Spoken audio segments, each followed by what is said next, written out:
안녕하십니까? 안녕하셔요. 왕따쌤입니다. 반가워요. 네.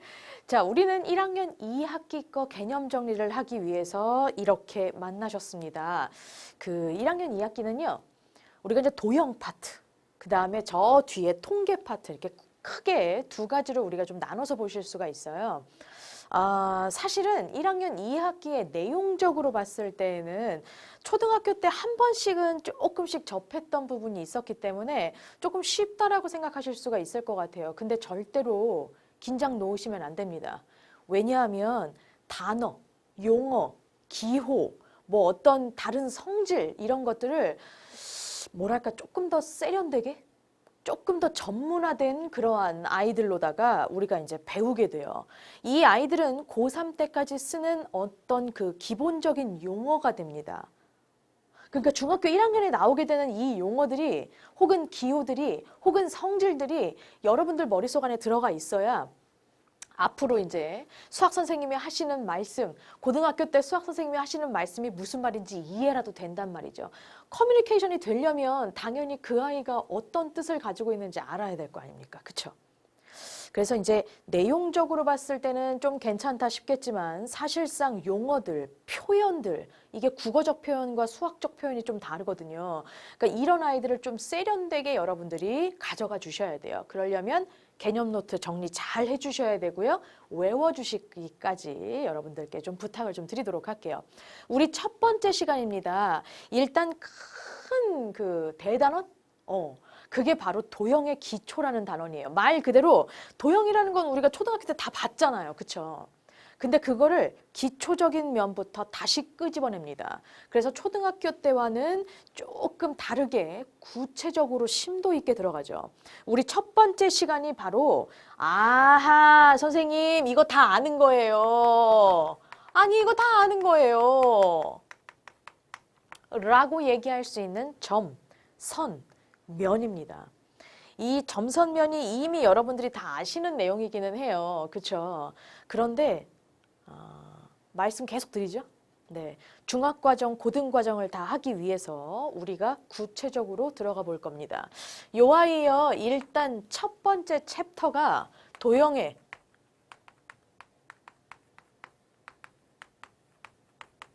기본 요소라는 걸 볼 거예요. 말부터 어려워지죠? 네. 그리고 이제 여기에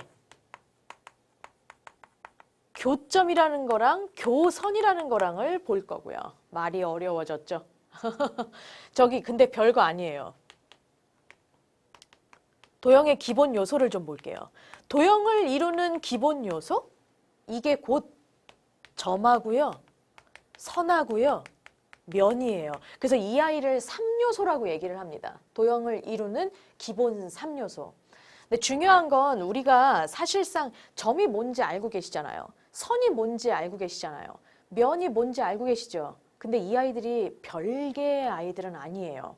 그래서 약간 수학적으로 좀 고수인 분들, 달인이신 분들은 얘네들의 연결점까지도 여러분들이 생각을 좀 해주셔야 돼. 일명 수학에서의 1차원, 2차원, 3차원 이런 식으로 하나하나 차원이 높아지는 개념인 거거든요.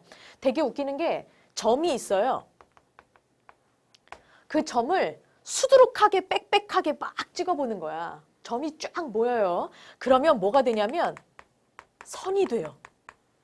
그렇지 않겠어요? 네. 그렇죠? 일직선으로 이렇게 들어가게 되면 곱게 뻗은 선이 될 거고요. 구불려서 이렇게 점들이 막 찍어지면 곡선이 될 거고요. 그렇죠? 그리고 이 선이 수두룩 빽빽하게 모여요. 선이 쫙 모여. 그럼 얘가 면이 돼요.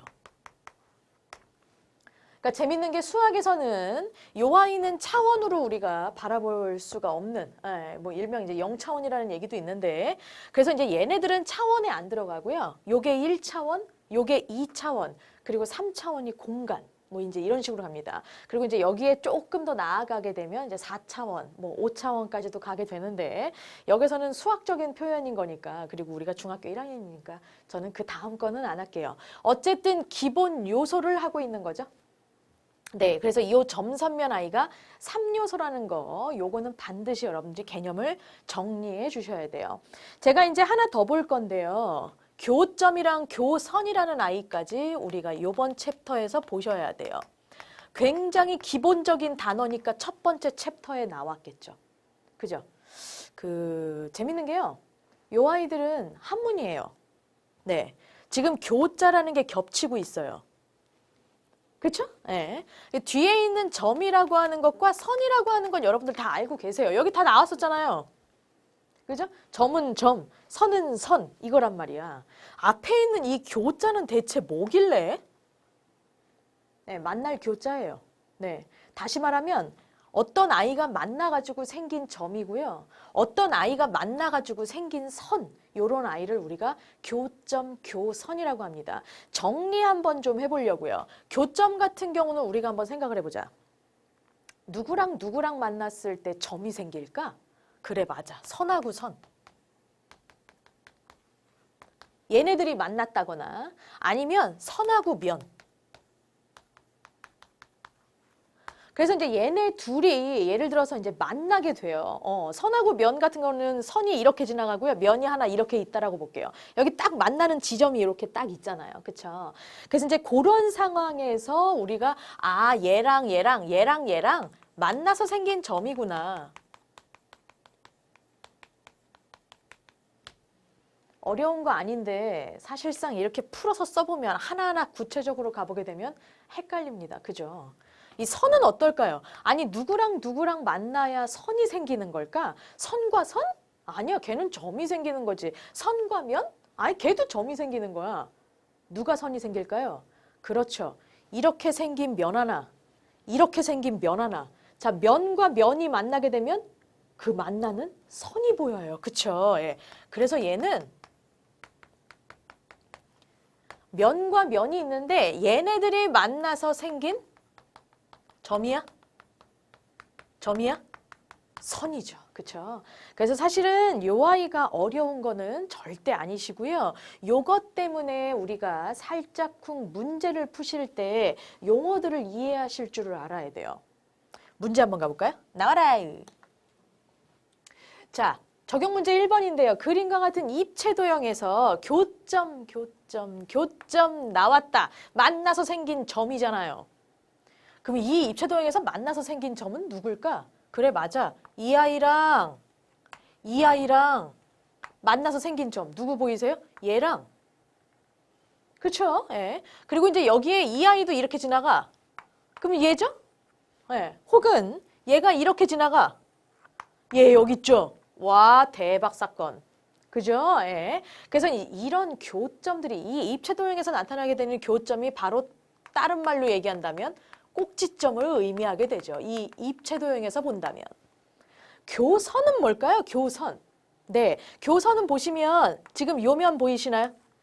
요면하고요. 요면 보이세요? 짜자잔. 얘네들이 만나가지고 생긴 선이에요. 그쵸? 선 누구세요? 어허, 선생님, 얘네요, 얘. 그쵸? 예. 요 아이가 바로 교선이 되죠. 다시 말한다면 이거 입체도형에서는 다른 말로 뭐라고 얘기할 수 있을까? 그래, 맞아. 모서리요. 이렇게 얘기할 수 있다라는 거죠. 그래서 우리가 요 아이 개수만 따져주시면 돼요. 네. 갑시다. 교점의 개수가 A라면서요? A부터 가야지. 꼭지점이 몇 개세요? 꼭지점 몇 개? 한놈 두식이 석삼 너구리 오징어 위에 5개, 한놈 두식이 석삼 너구리 오징어 아래 5개. 더 이상 꼭지점 있으세요? 없어요. 10개. B도 가야지. B는 뭐예요? 모서리라니까요. 예. 자, 여기에서 모서리 갑니다. 위에 한놈 두식이 석삼 너구리 오징어 5개. 아래에 밑면 또 있죠? 한놈 두식이 석삼 너구리 오징어 10개요. 이거 10개밖에 없어요? 아니요. 위와 아래를 연결시켜주는 아이 한놈, 두식이, 석삼, 너구리, 오징어 또 있잖아요. 그쵸? 결국 몇 개? 15개 되시네요. 그쵸? 두 놈 뭐 하래요? 더하래요. 얼마요? 25. 정답은 4번이 되시는 거죠. 자, 어렵지 않죠? 이게 그냥 입체도형의 초등학교 때 것처럼 아니 꼭지점이라고 나오고 모서리라고 나오면 되지. 굳이 뭘 저렇게 교점, 교선 이렇게 나오나? 그게 중요한 거거든. 그게 중학교 때부터 새로 등장하게 되는 단어거든. 그러니까 이제 그런 식으로 등장을 하게 되는 거죠. 반드시 이해하고 계셔야 되는 겁니다.